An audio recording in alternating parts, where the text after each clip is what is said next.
गर्भवती हिरन और शेर का हमला। एक बहुत ही सुंदर और घना जंगल था। उस जंगल में एक हिरन अपने बड़े बेटे सोनू के साथ रहती थी। हिरन और उसका बेटा सोनू आने वाले बच्चे के लिए बहुत ही खुश थे। एक दिन हिरन अपने घर के पास ही टहल रही थी कि उसे पेट में हलचल महसूस होने लगती है। तब उसका बेटा सोना है, अरे माँ, क्या हुआ आपको? ऐसे कैसे रुक गई आप? आपको अच्छा नहीं लग रहा है क्या? नहीं बेटा, मैं ठीक हूँ। क्या है ना कि पेट में जो बच्चा है ना, उसे भूख लग रही है। उसे मैं खाना खिला कर आती हूँ। तो माँ, मैं भी आता हूँ तुम्हारे साथ। मैं तुम्हें ऐसे अकेला नहीं छोड़ सकता हूँ। मेरा प्यारा बेटा, तुम घर में ही सुरक्षित हो बेटा। जंगल में बहुत खतरा है। मेरी चिंता मत करो, मैं जल्दी ही वापस आ जाऊँ। हिरन सोनू को समझाती है। तब वह घर में ही रुक जाता। हिरन खाने की तलाश में दूर निकल जाती है। तब उसके पेट में बहुत ही हलचल होने लगती है। तब हिरन अपने में पलने वाले बच्चे से कहती है, अरे बेटा, रुक जाओ, थोड़ा सब्र रखो। मुझे पता है कि तुम्हें भूख लग रही है, इसलिए तो बहुत उछल कूद कर रहा है ना। अच्छे बच्चे ऐसे माँ को परेशान नहीं करते। तुम्हें खाना खिलाती हूँ मैं। हिरन पास से ही कुछ हरी घास खा लेती है, कुछ रसीले फलों को भी चखती है। और जब पेट भर जाता है तो वह घर वापस आने लगे।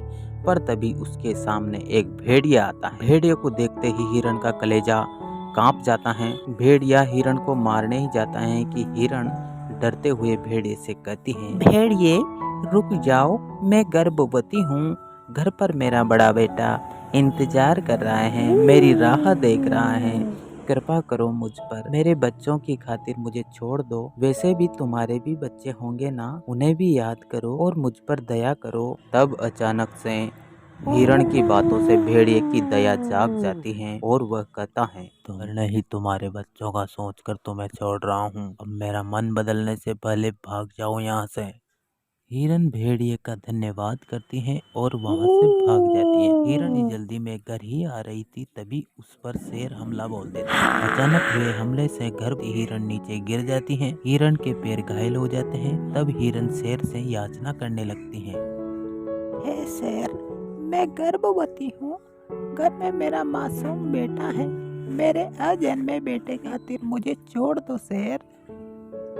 चुप कर हिरन, मुझ पर तुम्हारी इन बातों का कोई असर नहीं होने वाला। वैसे मुझे तुम्हारे और तुम्हारे बच्चे से कोई मतलब नहीं है। मुझे तो बस अपना पेट भरने से मतलब है। तो फिर ठीक है, कम से कम मुझे अपने बेटे से मिलकर तो आने दो। मुझे बेवकूफ मत बनाओ हिरन। बेटे को मिलने के नाम पर भाग जाना चाहती हो? अब तो मैं तुम्हें छोड़ूंगा ही नहीं। ऐसा कहकर शेर हिरण पर हमला करने जाता है। तभी वहाँ वही भेड़िया हिरण की मदद करने आता है। वह शेर से हिरण को बचाता है और कहता है, हिरन, तुम भाग जाओ यहाँ से। यहाँ मैं इस शेर को रोकता हूँ। भाग जाओ जल्दी। हिरण घायल पैरों से भागने लगती हैं तो भेड़िए और शेर में लड़ाई शुरू हो जाती है। उस लड़ाई में दोनों ही एक दूसरे का बराबर सामना करते हैं।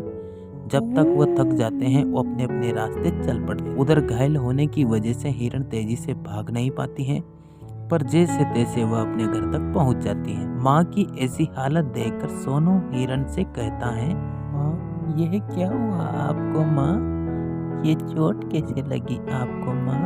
तब हिरण सारी घटना बताती है। सोनू हिरण के जख्मों पर जड़ी बूटी लगाता है, उसे पानी पिलाता है। पर इस वक्त हिरण को प्रसव पीड़ा शुरू होने लगती है और वह एक बेटी को जन्म देती है। इन सब में वह बहुत ही कमजोर होने लगती है। वह बेहोशी हालत में चली जाती है। तब बेटा कहता है, माँ, आंखें खोलो माँ, देखो हमारे घर नन्ही सी परी आई है माँ। तब हिरण बेहोशी की हालत में कहती है, बेटा, मेरी आंखों के सामने अंधेरा सा छा रहा है बेटा। मुझे नहीं लगता कि मैं अब बच पाऊंगी बेटा। मुझसे वादा करो कि अब तुम अपनी बहन का जैसे ख्याल रखोगे, उसे जंगली जानवरों से बचा के रखोगे। माँ, मैं वादा करता हूँ माँ। पहले आप तो ठीक हो जाओ, तुम्हें भी तो हमारे साथ ही रहना है ना माँ। हिरन आखिरी सांस गिनते गिनते दम तोड़ देती हैं। सोनू उसे माँ कहते रहता है पर हिरन उठने का नाम नहीं लेती हैं। तभी बाकी के सारे जानवर इकट्ठा हो जाते हैं। उसमें से बंदरिया कहती हैं कि रो मत बेटा, अब तुम्हारी माँ कभी नहीं उठने वाली। अब वह गहरी नींद में चली जा चुकी है। बेटा हिम्मत से काम लो और अपनी बहन की तरफ देखो। तब सोनू अपने आप को संभालते हुए अपनी बहन की तरफ देखता है। उसकी मासूम चेहरा देखकर वह अपने सारे गम भुला देता है। अपनी माँ के चले जाने पर भाई ही अपनी बहन का माँ और बाप बन जाता है और अपनी बहन को जंगली जानवरों से बचाता है।